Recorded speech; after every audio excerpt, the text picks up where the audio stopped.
பாஜக ஆளும் மாநிலங்களில் வங்கமொழி பேசுபவர்கள் சித்திரவதை செய்யப்படுவதாக குற்றம் சாட்டியுள்ள மேற்குவங்க முதல்வர் மமதா பானர்ஜி அதை கண்டித்து கொல்கத்தாவில் கண்டன ஆர்ப்பாட்டத்தில் ஈடுபட்டார்.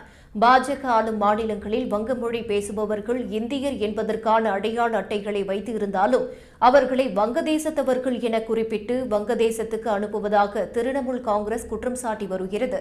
இதை கண்டித்து மேற்குவங்க தலைநகர் கொல்கத்தாவிலும் பிற மாவட்ட தலைநகரங்களிலும் திரிணாமுல் காங்கிரஸ் சார்பில் கண்டன ஆர்ப்பாட்டங்கள் நடைபெற்றன.